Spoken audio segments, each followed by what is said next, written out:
Hello everybody, this is Jeffrey, and today I'm bringing you another ranked game. This was on Southeast Asia. I checked afterwards on Dota Buff. By the way, if anyone wants to actually see the Dota Buff for these matches or download the replays for themselves, just let me know and I'll provide you the match ID. So this was a game where I went position 5, and let me get this started. This is a game where I went position 5 in ranked. And I went Vengeful Spirit because, like I pointed out in my last replay when I was using Enigma, my ability to make calls on a big ulti, like Enigma's Black Hole, was a bit iffy. So I thought maybe I'd just go Vengeful Spirit and I'd be a lot better for the kind of play style that, one, I thought I was better at, and two, the meta was I'm going to be going for, because especially in this game you'll see two heroes that are once again seen in the last match, which was Faceless Void and Pudge. And this is just my hypothesis at the moment, but the current meta, especially when you're queuing solo ranked, is you assume that you need to do some carrying for your team in terms of skill level. So you often take these heroes that make big plays, and that's why you see a lot of Pudges, Faceless Voids, Pucks, Storm Spirits, anyone who sort of feels like they're a big hero. So for instance, as you'll see in this game, there's like a Shadowfiend, there'll be another Pudge, there'll be a Faceless Void. I wouldn't consider Lion to be a big play hero, but he's like a very consistent early game pressure sort of hero. And this is another thing. In this game, you'll see a position, I would say position 1, Wraith King on the enemy team. And Wraith King is one of those heroes that I'm a little iffy about, because I mean, he's got skills that ramp up very well. He's got a built-in lifesteal aura, he's got built-in crit. But it just feels like he doesn't scale as well. And I know this is wrong, because in this game he seems to do perfectly fine. And I've seen a lot of professional teams use it. Admittedly, the most recent tournament that I'm still going through the matches for is the join Dota MLG thing. I do have the companion for the Dota Asian Championship, but I haven't gotten around to watching all of the matches and replays for it. Life gets in the way. I don't have time to spend always just watching replays. And I mean, I do want to play some games for myself. So Pudge, Shadowfiend, Faceless Void, Chen, Wraith King. So our team has already a lot of right-click damage, and so I go Vengeful Spirit because this hero alone, her aura, will greatly improve Faceless Void and Shadowfiend.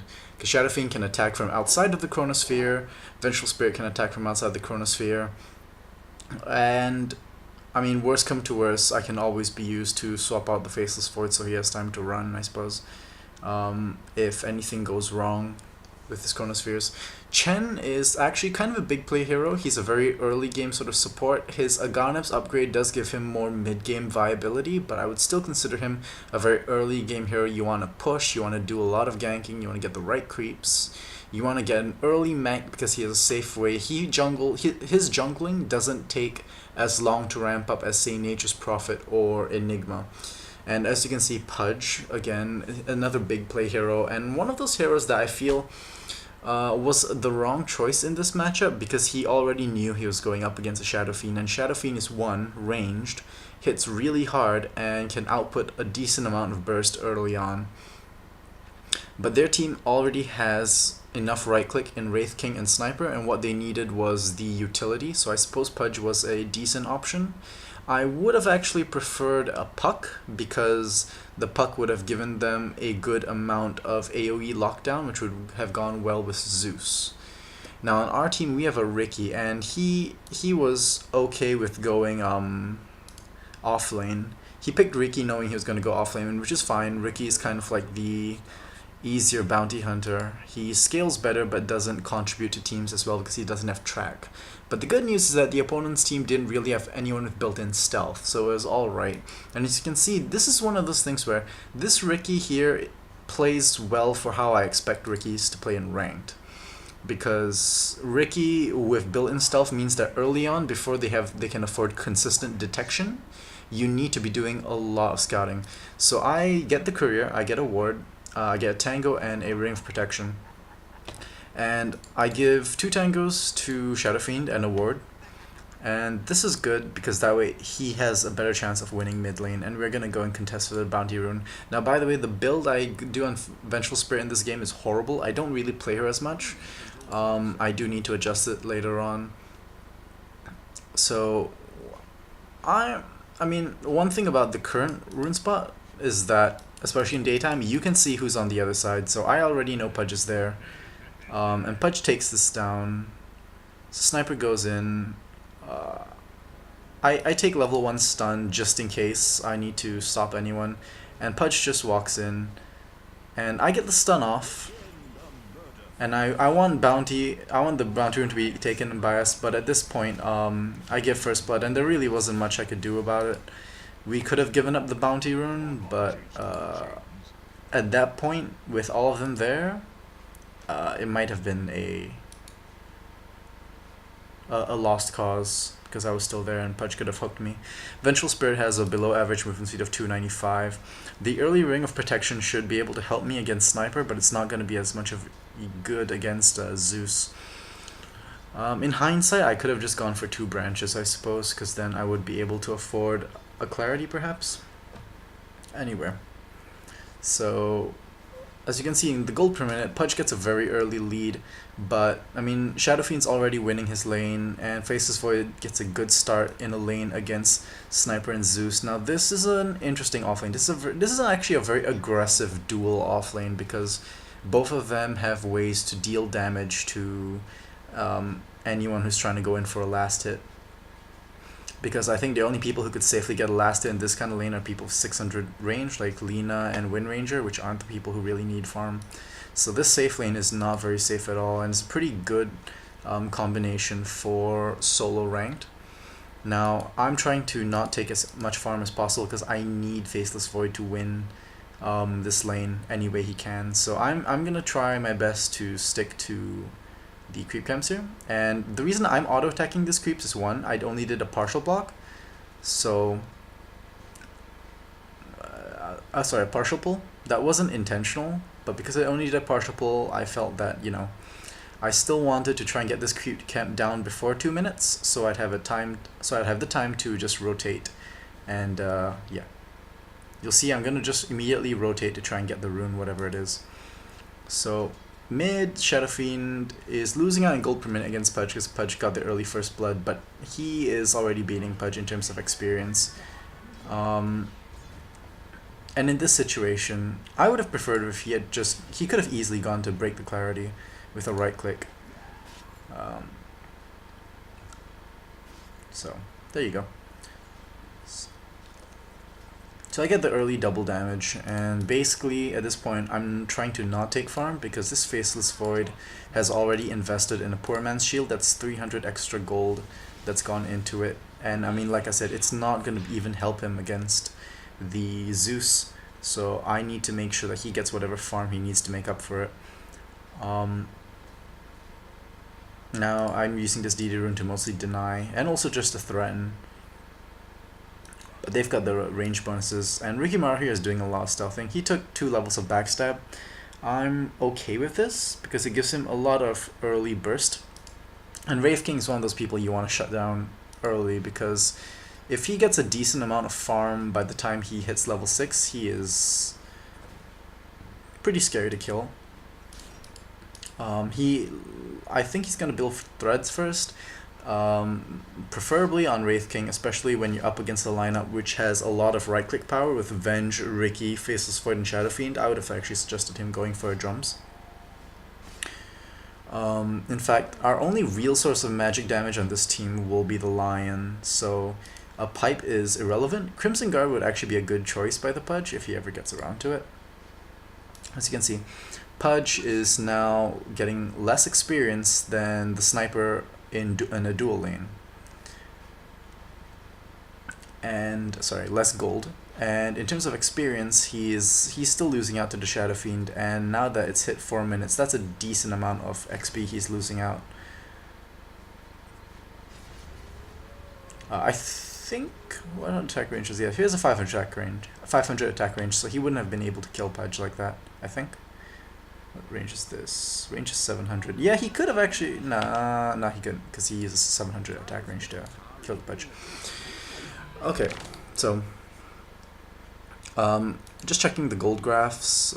There, it swings back and forth, but even with the early loss, it's still a pretty close game. The XP had a sharp spike for Dire at the start. That's the first blood, but now it's okay. We're catching up. This tower fortification came very prematurely in mid. I don't think it was necessary because he didn't even have a creep wave of it. But basically, they don't have a glyph now. And I'll take the time to talk about wards. So I've warded this spot because of Pudge. Whenever you see a Pudge on the enemy team and you're Radiant, this is one of the core places you want to ward because it'll give you good vision of here plus the rune spot. And so you'll be able to see Pudge rotating a lot because Pudge is one of those heroes who needs to do a lot of early aggression. In a Shadowfiend versus Pudge mid, the onus is on the Pudge to create a lot of pressure. And Ricky here has scouted for Chen, and this is good because it shows that Ricky understands the strength of his hero. Unfortunately, Ricky isn't level 6, so he can't backstab. So this was not really effective. But this happens over here, and Pudge is level 5, so he can do a lot of threat. But Ricky goes in, and Ricky reveals himself, and Shadowfiend gets a lot of burst down on that Chen, and yeah. The Chen creep gets the kill on Ricky, which is a good trade-off, I suppose. In terms of priorities in this match, I would say I'm priority 5. I called it at the start of the game.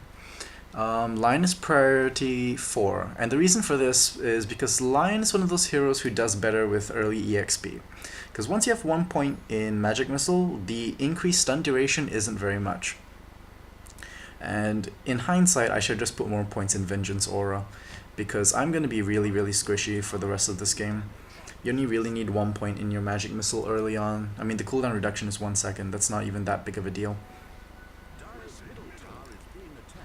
Compared to, say, the Wave of Terror, because the 3 points of armor reduction would have actually been pretty decent. At this point in the game, as you can see, we don't really have much vision. I've got 1 ward here to scout for any Pudge ganks. Shadowfiend has put the ward here, so he can note if Pudge is doing any sort of hook play, which is good. So basically, our mid and safe lane are fine, but our off lane is very risky. And at this point, that's why Ricky is doing a lot of this. And by the way, Ricky is still at least getting experience from the Chen killing these creeps, so the changes to how killing jungle creeps work. So as you can see, Ricky's experience bar is still going up as the creeps die. So it's pretty decent. And effectively, it gives Lion a solo lane. And Ricky has just waited until Chen's gone to this low ground, because this low ground, when enemy team has a Ricky, is a great gank spot. And this Chen is just down for the count. Yeah, there we go. I think a little pressure could have been done to kill these creeps, because I mean this creep especially, the Dark Troll Summoner, is a very important creep for Chen early on in ganks, because it comes with Ensnare, a 1.75 second stun. So at least Shadowfiend is taking it out, and that goes well. In the off lane, I have missed something, I guess. Yeah, Shadowfiend got a kill on Pudge, I missed that one. And Lion got a kill on Wraith King at top, but it's okay. Because really, all of these kills are us winning our lane. So, Lion against Wraith King is actually... Lion off lane is not something I would normally recommend, because he's very squishy, but considering their lineup, it's fine. So the Pudge is here, and yeah, I think we already know Pudge is here because Shadowfiend, Faceless Void's ping. Yeah, Faceless Void pings it, but he still gets the hook, and Faceless Void misses his ult, which is a huge cooldown lost, and it wasn't even effective. But Pudge stays a little too long. I come around and stop his ult, and yeah. So unfortunately, Shadowfiend gets taken down by the incredible burst. And I'm too squishy. I'm only level 5 at this point, so sniper gets the kill on me, but they rotate in time, and this is a kill on sniper. So I mean, it's a 3 for 2 at this point. They've lost their sniper and Pudge, and we lost Faceless Void, Shadowfiend, and Vengeful. It's not really a trade in our favor, but as you can see, yeah, we lost gold on the overall here.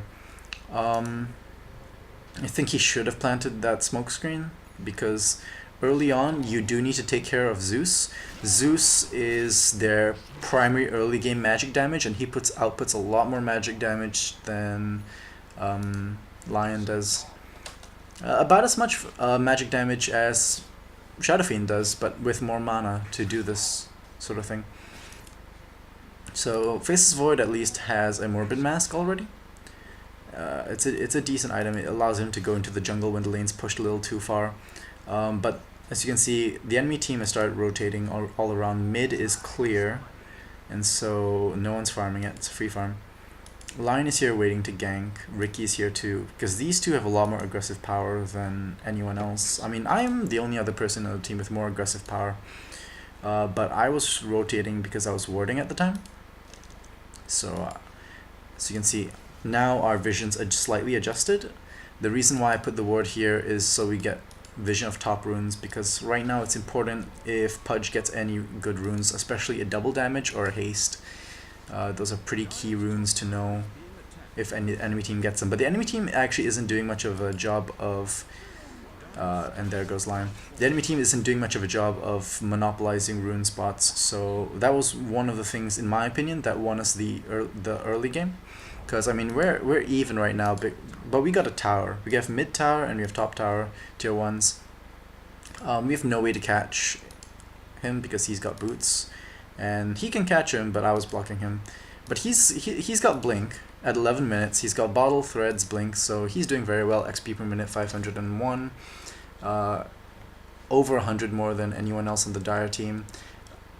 Gold per minute, he's doing well. The sniper's actually also farming up pretty well, but as you can see, the Pudge is their lowest gold earner, and his experience is not comparable to people who were on dual lanes even. So the Pudge has effectively become less of an issue. He still has good utility in his hook. It is pure damage, so it's still worth paying attention to it.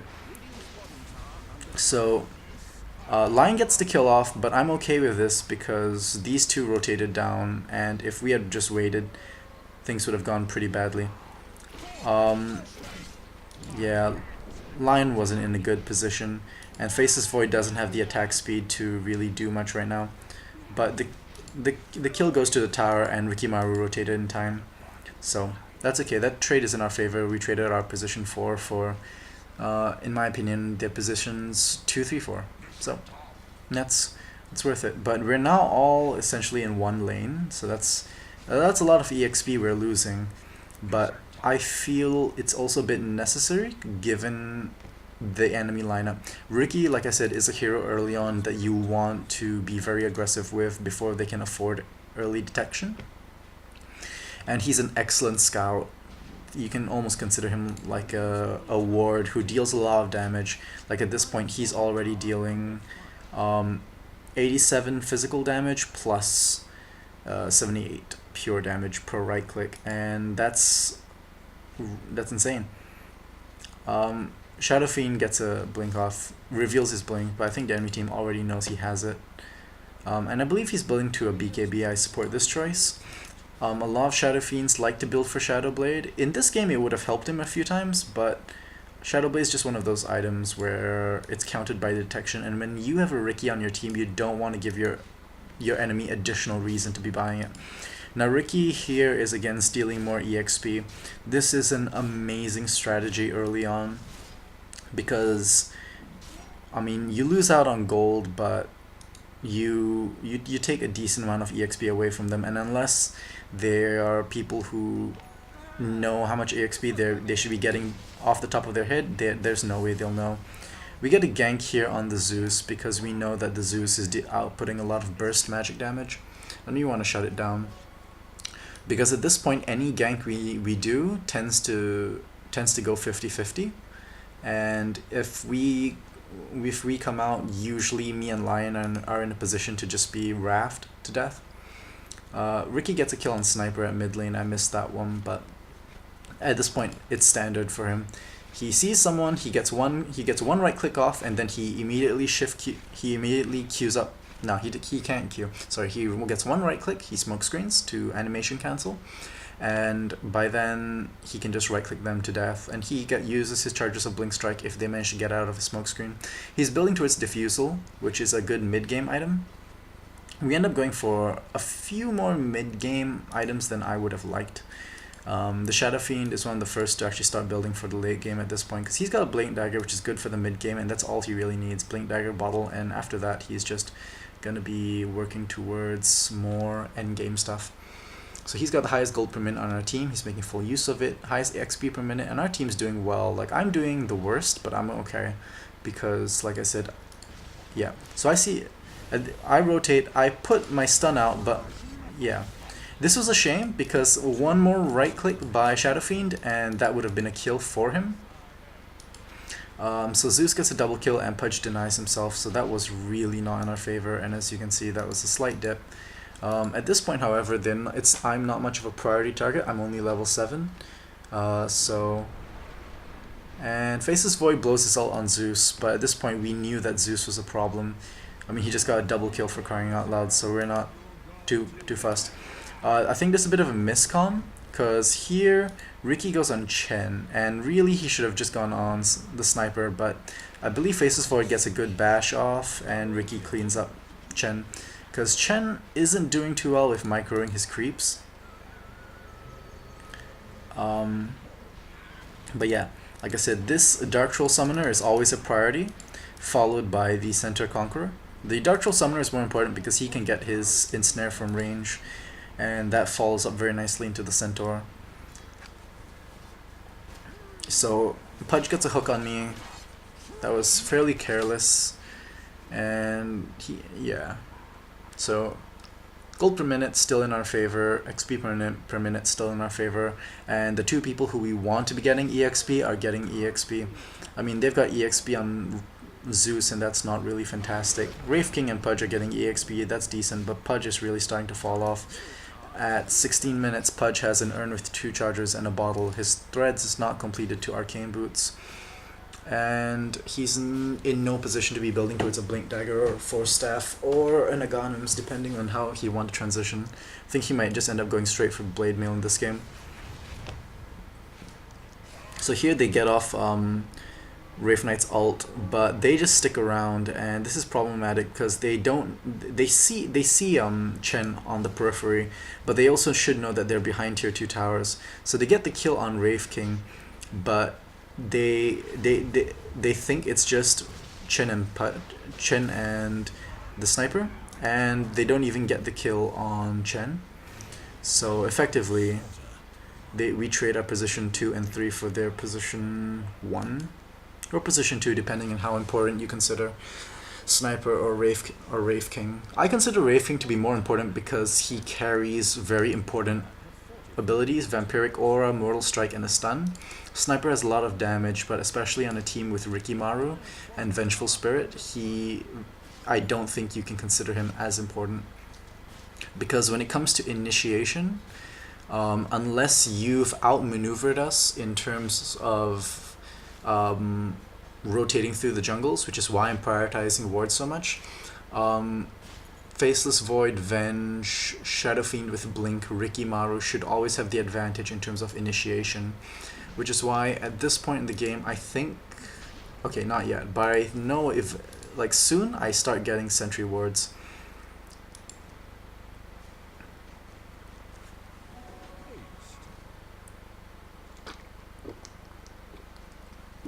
So I pinged when I saw Zeus on the mini-map. I didn't realize he was planting a wood, so I thought he rotated somewhere around here.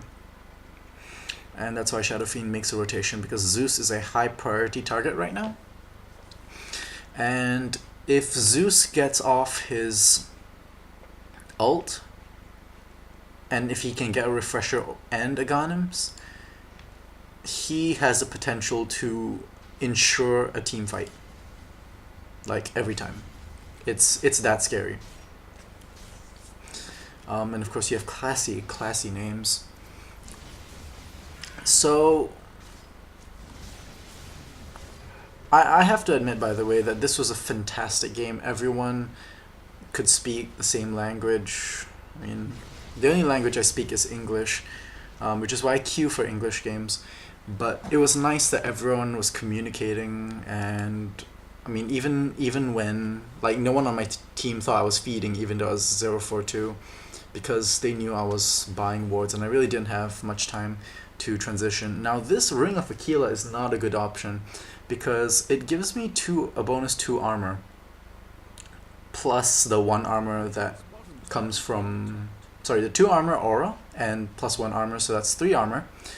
And that actually increases my physical damage resistance by quite a bit. Also gives me like 9 agility, which is at least 1 more point of armor. A decent amount of the other stats, but I think in hindsight I should have just gone for a Drums of Endurance. And we can see a rotation happening up here, because we want to put more pressure on top, because Faceless Void is going to be free farming bottom. And so this Ring of Aquila doesn't really pay off. I mean, if you think about the total cost of the parts, it's yeah. So when Pudge sees Ricky, I knew that there was a ward there, so I planted down. I thought we'd go in on Chen, but apparently I was wrong. So Pudge gets the kill on me, and Shadowfiend blinks in with a BKB. This goes pretty well because they've got nothing now. And we get Pudge dead, we get Wraith King dead. Zeus unfortunately gets the kill. That finger, Lion's finger gets blown. It wasn't the best of trades, but all in all, it was a loss for our team. But I mean, Wraith King's dead and Faceless Void gets a tower, so it's arguable in whose favor it went. XP wise, it was not in our favor, obviously, because I mean 3 goes down for 2. So yeah, the Ring of Aquila wasn't as good of an option as I'd have liked. I personally think I could have gone for a Tranquil Boots, because I don't actually build my boots into anything this entire game. So I could have gone for the same Ring of Protection and then into Tranquil Boots, and then perhaps just transitioned for a Drums. The Ring of Aquila was unnecessary. I think I took it for the extra mana regen, but when I look at it in hindsight, the extra mana regen isn't really as much of an issue as I'd have liked. And at this point, we know Sniper has a Shadow Blade, I think so it was okay because we had this ward down. So the minute Sniper got in range of this ward, even if his Shadow Blade comes off, nothing was gonna happen. But that was okay. So net worth, as you can see, my 4 teammates are doing well. I'm doing horribly, but that's to be expected from support. I mean, this is pretty much my most valuable item.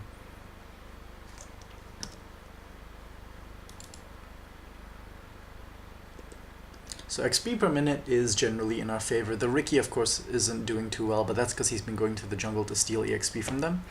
We catch Pudge here, and yeah. I think I could have just gone for the Tranquil Boots and a Sage's Mask. Or instead of Sage's Mask, just gone straight for my Force Staff. Because at this point, what I'm lacking is health regen. And the extra Ring of Regen would have probably helped me a ton. We decide not to go in on the Zeus, but he blinks in without giving us any indication, so he just needs to run at this point. And Faceless Void is here. He's got his Mask of Madness, he's got a Demon's Edge, a Javelin, so he's clearly building for MKB. I'm not sure why the enemy team doesn't really have evasion. I think that is a preset build. I would have actually preferred if he had just gone straight for an Eagle Song, because currently he depends on Mask of Madness for attack speed, and I'd like for him to eventually transition out of it. I get more wards. They're very important right now because they are trying to de-ward us. And we're now forced into an aggressive position because we have more towers than them, we have more farm than them, and we can't let them get farm. So at this point, warding their jungle is a very important thing, and I'm having trouble doing it. I get the swap off right here, which is a core swap, and Chen is too distracted to stun me. That heal buys Chen enough time for Sniper to get the kill. So Sniper gets the kill on me. So we trade position 5s. That was a lucky hit by the Wraith King. So poor Faceless Void dies while he was trying to run for Zeus. And Zeus blows his ult to kill Shadowfiend, which is worth it. It is very much worth it. So my team loses its priority 1 and 2 for their priority 3 and 5. Never a good trade, and as you can see in the gold graph, we start going down a little bit. Now this is actually a fairly close game, but once again, I'm not feeling this Ring of Aquila pay for itself. I'm not alive enough for the extra mana regen to pay off. And this is me not really adjusting my build. I know they have a Zeus, I know that they have Assassinate, I know that they have a Pudge, and I should have either transitioned for Mech or for... What should I have gone for? Mecha would have been a good one. Force Staff would have been another good one, because like I said, Vengeful has below average movement speed. So at this point I'm rotating with the Riki, trying to do a lot of dewarding, and yeah, he's got... No, he doesn't have a gem. How did I see that one? Well, apparently I saw that one. How I saw it, I have no... Oh, no. I do have a vision. This is a sentry ward. So I put up a sentry ward and I killed it. I killed it dead. So yeah. Sorry, I didn't mean to show creep ass. I mean, if you like that sort of thing, go for it, but I'm pretty sure you can find better images online. I just want to showcase my Vengeful Spirit armor, because this one has pants. Oh. So I managed to stop Pudge's ult. Unfortunately, Zeus still gets the kill, but I mean, that's one Zeus spell wasted. So we traded 2 for 1 so far, and Zeus buys back. This is a horrible position for me, and I place a ward in a terrible spot. It's within the tower's vision radius. So Chen gets the kill on me, and Shadowfiend kills Chen, but Sniper kills Shadowfiend, so we lose Shadowfiend and Riki, and those are very important people, again, for Chen and Pudge, and at this point these two aren't real issues. This is when we start to realize just what a problem Sniper's going for. He's transitioned for Shadowblade and Mask of Madness, and that gives him a lot of early game pressure.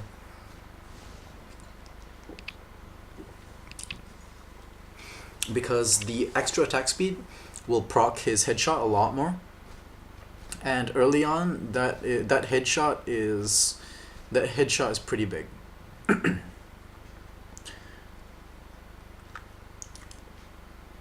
So let's just take a look at items here. So Riki's gone for a mid-game build. He went for a Diffusal Blade, and then he's transitioning into Yasha. I'm not sure if he's building SNY or if he's getting Yasha into BKB. Knowing Riki, is probably an SNY. I've just got wards, my boots, and the Ring of Aquila, so I'm not doing too well. But Faceless Void has an MKB and a Mask of Madness and Threads, so he's doing pretty well. The Poor Man's Shield is something I'll probably get rid of soon. Shadowfiend has amazing farm. And Chronosphere gets blown, but Pudge manages to save Zeus, and this is a horrible position for him. So this happens, and I immediately managed to quickly deward this because of my sentry ward still up here. But we essentially lost Faceless Void for Zeus. I mean, taking out that Zeus is a big deal early on, especially considering he's already used buyback. But losing Faceless Void at any point in the game, your priority one, is a horrible thing. So Shadowfiend's already started getting his late game items. Talisman of Evasion means he's eventually going to be building a butterfly. Unfortunately, he doesn't. I don't think he knows that Wraith King already has a Monkey King bar. Lion's got a Yule's, a Blink Dagger. These are great utility items, and I'm glad he's not going for Aghanims. I think he goes for Aghanims now, because we do kind of need the group clash power, and at this point there have been some group fights where a little bit more AoE would have been good. Chen's got Aghanims, and Aghanim's first Chen is not a good idea. He should have gone mech. It would have helped his team a whole ton, even just with the auras. Zeus has Yules because he knows he's squishy and he knows that we need to focus him down. Yeah, Ricky was in a horrible position. These wards are here. Lion goes in, kind of blows the spell and does nothing really. And because of it, Pudge gets to just blink and hook him. But yeah, so this happens and I swap out Lion for a bit while he's stunned. So we trade Pudge for Faceless Void, not a good trade. He goes in, he picks up the gem, and Shadowfiend becomes a huge distraction while he runs away. I stun the Wraith Knight, and so Chen dies to Shadowfiend, and now I believe we get the kill? No. This Wrath, again, does a lot of work, and what our team needs is pipe, and I believe I actually asked the line if he would build a pipe, but that doesn't happen because Lion wanted to get Aghanims, so I was like, fine, I'll build pipe eventually. But I at this point I have 1,200 gold, and I'm like, well, I'm not getting a Blink Dagger, so I have to get 4 staff. Also, our courier picks up their Gem of True Sight, which is a good win for us. So at least we have a gem. And I believe, yeah, the gem is now on Ricky, which is who's a good person to have it. It allows him to go ahead and de-ward a whole ton, and it means he can gank Sniper again. He can keep hunting down the Sniper, who we do need to shut down. So, a Pipe of Insight on our team would have been a huge deal. I would have preferred Lion go Pipe rather than Aghanims. Chen should have gotten a mech because of how much right-click damage we do. Wraith King, I believe, is building towards a BKB. That's what the Mithril Hammer is for. Assault Cuirass would have been a good option. No, he builds for Desolator, which isn't really a fantastic option for my team against my team, because my team has a lot of control. He needs a BKB. Sniper is going for MKB. Again, one of those things where I don't... Oh, Zeus dies. And Pudge he's building for threads at 32 minutes, I believe. So, there you go. I finally get around to doing items.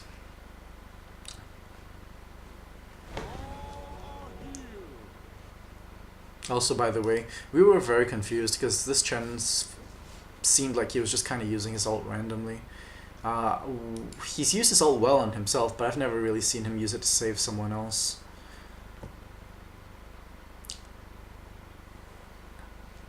I mean, Chen, first item, Aghanims.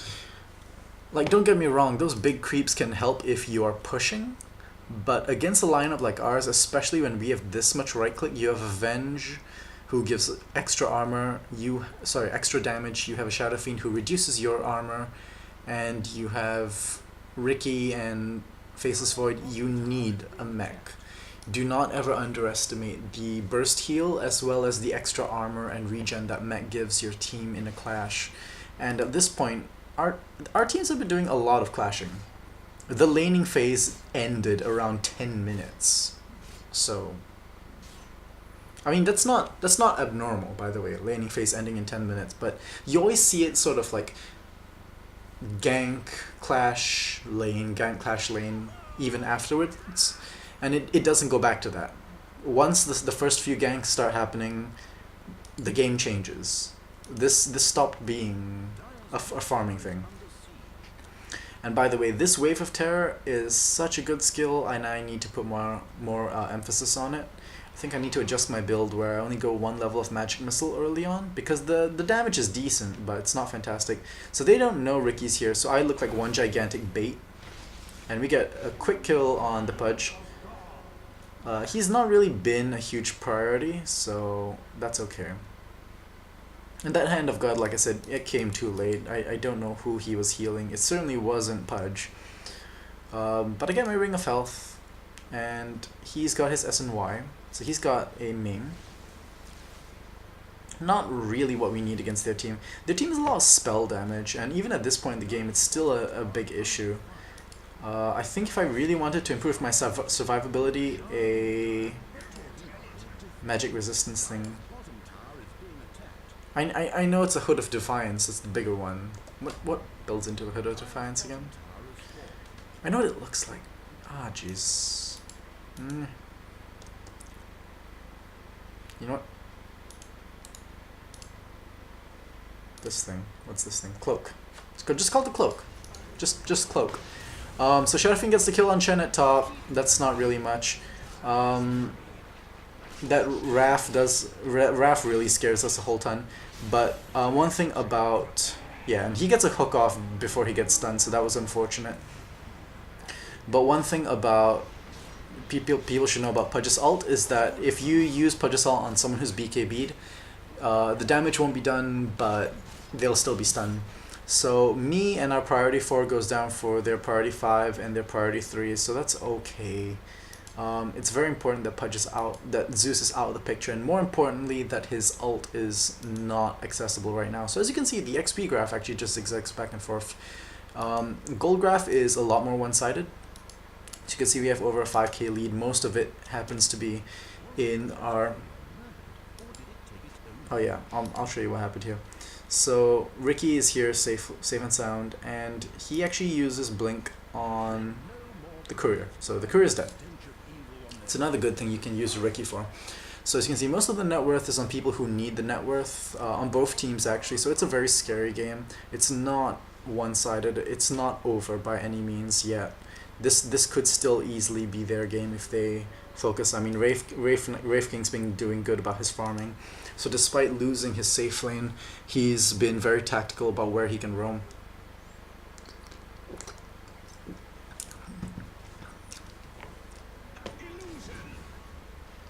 The one problem about Wraith King is that at this point in the game, he's got a decent amount of health and damage, but he doesn't really have much in the way of armor or an escape mechanism, and that's one of Wraith King's weaknesses.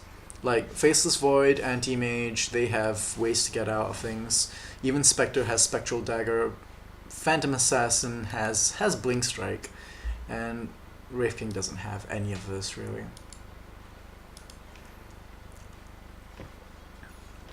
So yeah, Lion is building towards his Aghanim's. Again, it would have helped the team a whole ton more if he had gone straight for his words.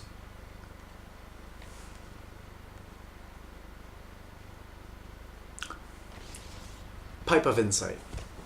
It came to me and then it left and then it came to me again. It's like a lot of my exes.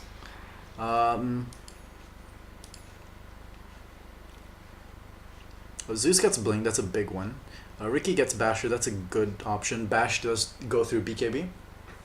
So Zeus Blink is really, really important because his cast range is far, but what you want it for is for his static field. So that he can go in, cast a whole ton of spells, and really wreck us. Because static field's bonus damage, which is health reduction, is a big deal. So Lion goes up to scout here and doesn't realize he walks into a gank. And at this point we realize that he has a BKB. I die too, so that's a priority 4 and 5 down. But we take down Pudge, And at this point, Faceless Void wasn't worth losing, but Ricky gets 2 good kills, and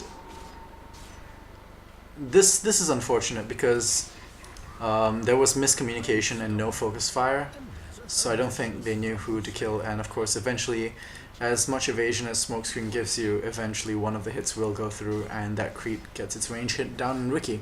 So they win a clash, and I mean, all in all, it went very well for us at first, but the ending wasn't too good. Wraith King got a lot of experience out of it, and sure, our gold per minute is still to the advantage of Shadowfiend, and having about 100 gold per minute advantage at 39 minutes in is a big deal, but XP wise, that can also be said for Wraith King. In terms of net worth, there you have it. Lion is very aggressive here. He's not in a good position to deal with this, and yeah, I was pretty nervous because Wraith King can just walk up and kill me. He decides not to tower dive, which is, I mean, he could have dove pretty safely. Lion is not in a good position to do anything at this point. And if he's not careful, Wraith King could have actually just gone back in on him. So Wraith King built that hammer into a BKB, and he built a Monkey King bar, and he's getting a Hyperstone. So I'm inclined to believe he's going to be building towards an Assault Cuirass, but he has a Mithril Hammer. So, I mean, if you think those two, I immediately think Mjolnir, and Mjolnir isn't a good item on Wraith King. I mean, the extra attack speed is great to proc your crits, and the static shield is nice, but you need the armor. You need the armor, especially because once Shadowfiend comes in and he does his aura, reducing your armor by 6, I believe Wraith King's physical damage reduction would go down to 16%. Ish. And do you want me to check it? I can check it. I mean, you could watch Faceless. I could have the camera follow Faceless Void. No? Okay. You're not interested in Farming Simulator? No? Okay. So Shadowfiend goes in and blinks around, does nothing much. We do a whole ton of pinging. This is a weird phase. People are still trying to figure out what's the best way to make use of any advantages they had. So this was a really good move. They had the space, so they warded. This is one of the few times in the game they actually were able to get some vision on me. But I go around dewarding. So this is one thing. If you lose a clash as a support, please, one of the first things you should be ready to do is to deward, because they will immediately try and plant their aggressive wards down. And as you can see, the score is pretty even. The gold graph isn't too far in our favor. The XP graph is very close. And I mean, all of this is on the priority ones: Sniper and Wraith King, Shadowfiend, Rikimaru, and Faceless Void. One thing I would say about their team is that their team has not prepared the right items for us, but we haven't prepared the right items for them. We needed a Pipe of Insight, and they needed a Crimson Guard. So this clash happens here. Pudge gets taken out because we had a ward over here. And I swapped the Chen in because we lose Ricky very early. We lose me and Ricky very early, but their Pudge, their Sniper, and their Zeus are out of the question. So they've lost a lot of their burst damage. So it's really just Wraith Knight at this point. And at this point, with the control from Lion, that's fine.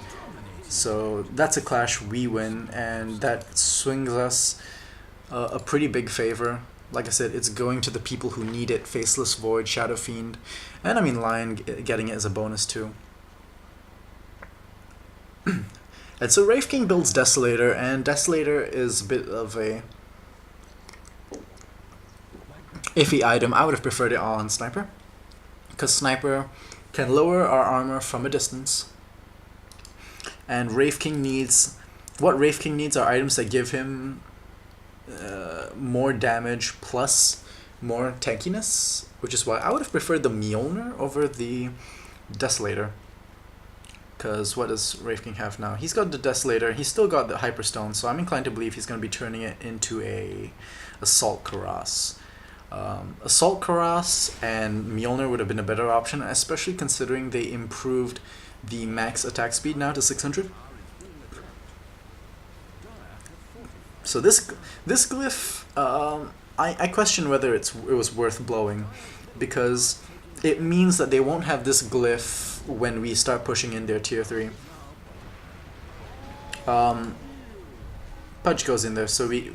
And I want to see whether Chen actually managed to heal Pudge. Because I did say I don't think Chen ever heals any of his teammates. So this goes in, but Lion hooks himself. You can still use your items while you're being hooked in. Okay, so Chen does his heal prematurely, and he wastes his heal on someone who can't be saved. And he ends up dying for it. Good to know. Good to know. So Chen can be a bit of a big play hero. You get mech on him first before your Aghanims. Oh, Chen, you're so cute. Getting mech at like, what, 30 minutes? 40 minutes? So you get Hand of God, you mech, you Hand of God, and that's a lot of burst heal going out to your team. It stops the immediate AoE pressure that people like Shadowfiend can do.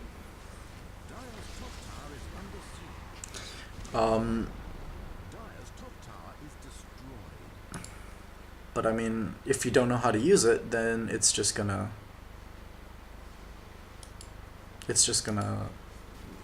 go really horribly for you. I'm sleepy, so sleepy. The things I do for you guys. Also, this match goes on for ages, and I have to watch these matches beforehand so I know what the hell I'm gonna say. And then I proceed to forget all of it, and I just miss kills that are happening around the map, or forget the fact that there's a major clash happening in top lane.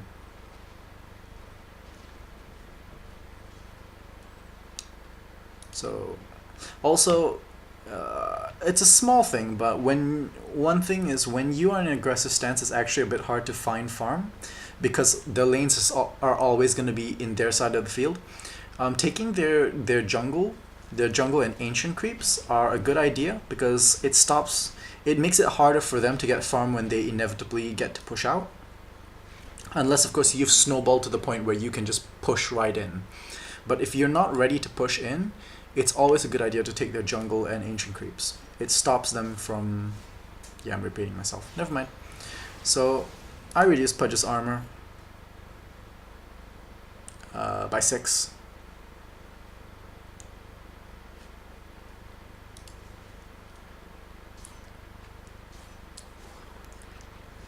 And yeah, at this point they think we're doing Roshan, which is not true, but it's okay to make them think that. And Ricky spots Wraith King, so we know he's not going to be here in this clash. And Pudge walks down, and we have no idea what he was doing, but he just dies. Sniper and Wrath of the Thunder God gets a kill. Wraith King tries to go in for a kill on me. At this point, the Force Staff really saves my life.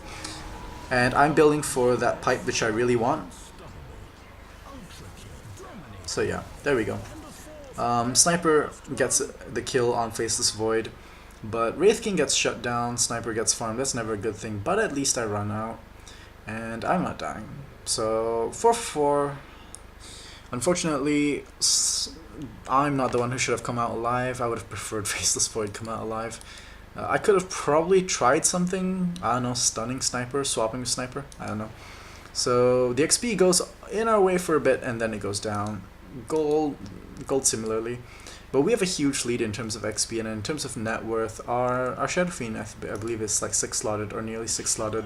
This next choice would be to swap out the bottle. By the way, this kind of game is actually a good game to get Lincoln Sphere on.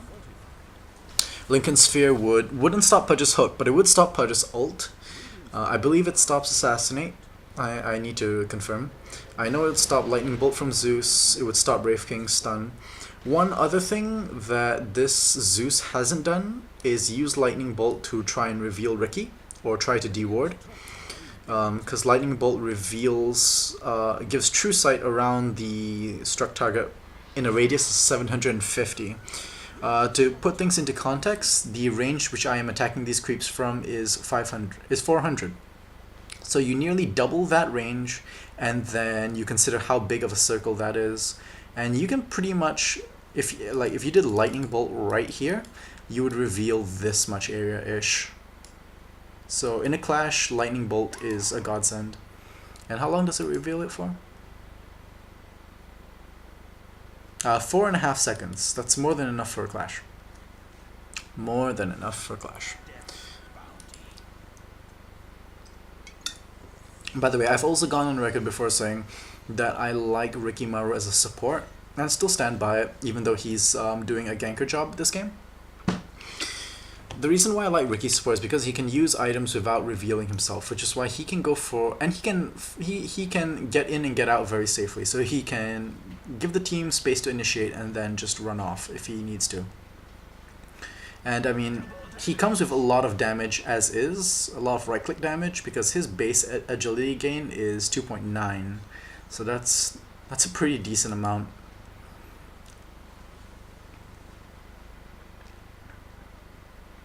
So like he could even go for E-Blade if your team has a lot of magic damage. E-Blade an enemy hero and then just use his extra agility to right click more. But I also like it because it means he can get items like Sheepstick. He can get Sheepstick, and he can basically smoke screen a whole ton, shape people, do a whole ton of good stuff. He could even get Force Staff. Or he could use Blink without revealing himself. So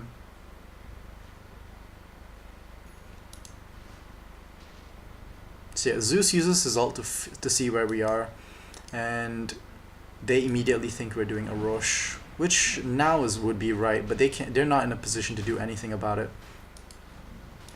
Lion goes here to make sure that no one is ganking, and he took a set of wards because I needed to do some farming for my pipe, so he dies immediately.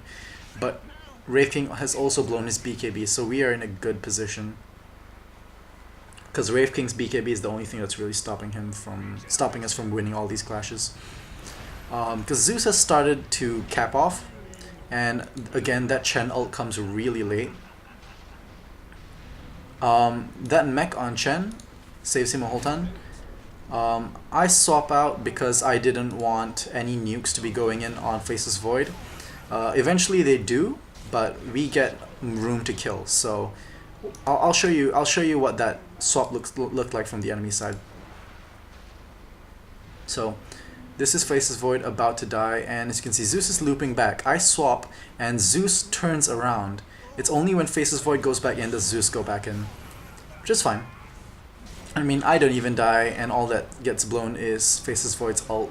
So I buy a few seconds of confusion because I'm still doing stuff when I go in, and Zeus's Ghost Scepter saves him. I wasn't able to get in fast enough to stun him, so he gets out. Shadowfiend blinks in and decides to go full ham. Now at this point, Shadowfiend is max leveled. He's just snowballed, and this is good because we have our two priority ones, and our priority 1 and priority 2 are level 25. They're just getting 6 slotted. He's getting his life steal, and at this point, once this turns into a satanic, he's just gold. Faceless Void is going for a Ghanems, and I'm not a fan of it. By the way, the kill in the courier came because it was hitting for the secret shop, and Riki saw it and blinked. For Faceless Void, this again is why I would have preferred him to go for that early Eagle Song, so he would have gotten more attack speed from it, so he wouldn't have to rely on Mask of Madness. Because now that the fights are going into full clashes, Mask of Madness is starting to drop off in terms of usefulness, because Mask of Madness is great to ensure a bash on a single target, but when you have 4 other people who know you're a huge target, a priority target to kill, that extra 30% damage you take with Mask of Madness on is a big deal. If anything, it means that we can't worry as much about him. That I have to put more priority to the Shadowfiend, which is fine because he has a lot of right click. Pudge blinks in and tries to get the kill on Riki, but I stun him, so we get the kill just by right click. And there we go. Faceless Void just gets all his right click down.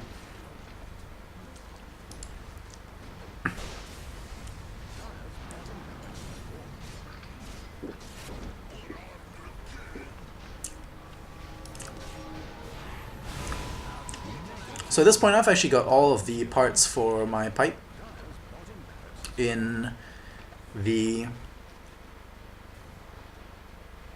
Okay, so Faceless Void does jump. I've got all the parts for my pipe in my stash, and we take 2 lanes. And this is basically the point of no return if your team knows how to make good use of an advantage. Lion gets disconnected. He does reconnect back eventually. So our XP gain, our XP lead is pretty substantial. Our gold lead is pretty substantial. In terms of net worth, I've actually caught up and I've now surpassed the Pudge. And don't forget, this is considering how badly I've been doing in terms of my farm the whole game, because I've essentially been feeding. As the position 5, you just have to get used to the fact that you'll be dying a whole ton, but try to make sure that anytime you die, the trade-off is worth it. And that's one thing about being priority 5, is that you don't lose much gold because you just never have much gold, or you're never worth much of a kill. In terms of XP and gold, it is hilariously almost strategic to be so bad and so underfarmed that even if anything they expend to kill you is not worth it. Actually, I think there's more truth to that than I'd like to admit. I've died a whole ton this game, but the fact of the matter is, every time I died, I was worth so little EXP comparatively that I wasn't worth the effort they put into killing me. Which is, it hurts my pride, but sure. Faceless Void gets a double damage rune. I think we could have immediately gone for pushing. He's gone for I don't like Aghanim's on Void because it increases the duration by a second. The reduction in cooldown is substantial, I believe. Okay. At the end of this, I will check about Faceless Void's ult.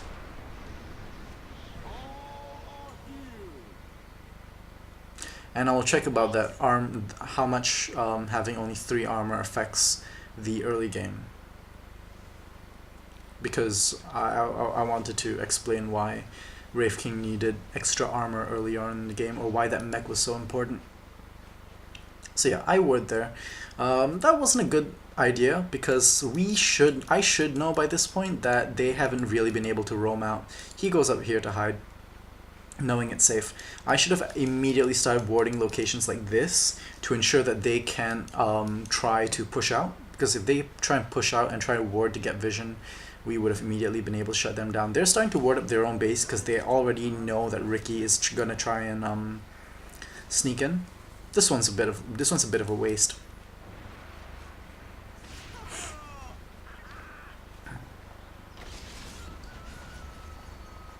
So yeah.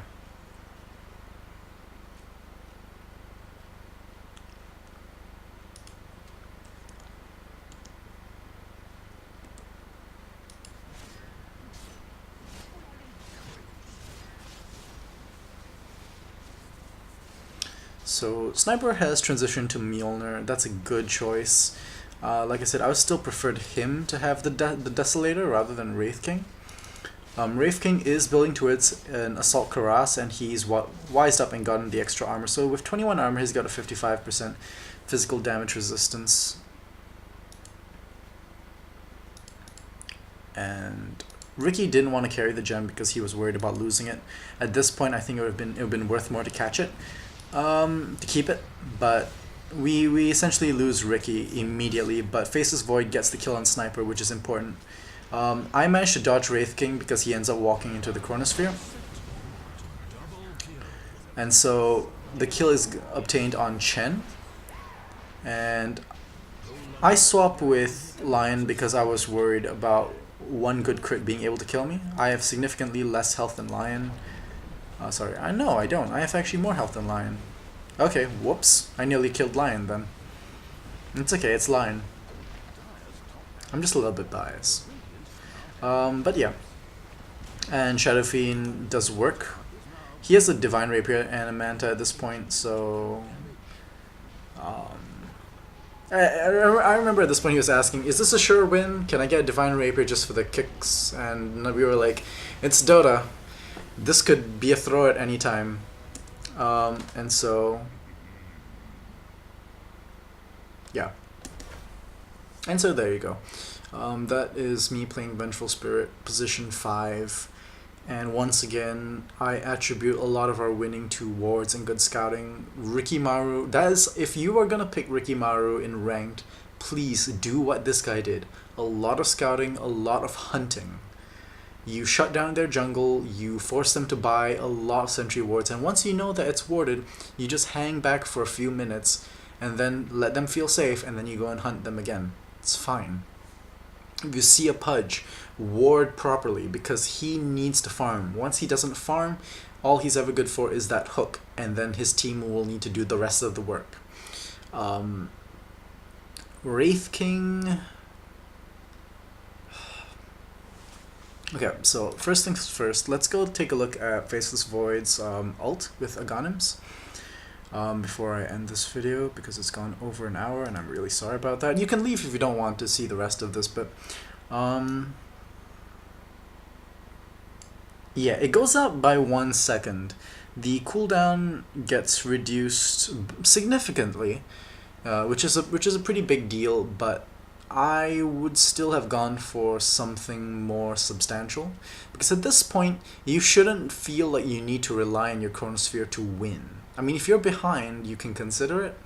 But one, our team didn't have any real AoEs to take advantage of Chronosphere, like Midnight Pulse from Enigma, or our Devoure's ultimate, which I can't recall off the top of my head right now, or even Skywrath Mage's ultimate. These are the kind of ultimates that make Aghanims on Faceless Void worth it. If not, it's not really worth it. And after this, I'm just going to quickly show the importance of armor in Dota 2. And you can you go to the Dota 2 wiki, it's pretty convenient. But as you can see, armor plays a... whoa. No, please go back. Okay, here we go. So yeah, so you can see, having only 3 armor is a 15.3% damage reduction. So if you have say 6 armor, and Shadowfiend walks in with full out maxed out aura, you take 26.5% more. No, actually, you take slightly less than 26.5 because it reduces that much. No, you take more. You take nearly a third, 33% more damage. No, you take over 33% more damage. I can do math, I swear, off the top of my head. But yeah, you take about 33% more damage, so your effective health is a lot lower than what you think it is. So armor is a pretty huge deal. You want to make... I think armor only really starts to drop off at a later point. I mean, there are discussions somewhere. Okay, but basically, it's worth looking into. Generally, I like to make sure that I have at least about... I'd say at least about 10 armor is pretty good if you are someone who's going to be in the thick of a fight. More is always a good thing if you can. So Wraith King should have gone for that Assault Cuirass. It would have been a huge deal. That Desolator meant he was good against a single target, but he wasn't as good in tanking up in a fight, and that was what they needed him to do, because they didn't really have anyone who could take a lot of hits. To be fair, my team didn't really either, but we had more control. So you can make up for it. If your team doesn't have a tank, you need control. And that's about it. So I hope you enjoyed this replay analysis, and I hope you enjoyed the extra info that happens afterward. And like, comment, subscribe, and stay tuned in the future for more. Thanks, good night.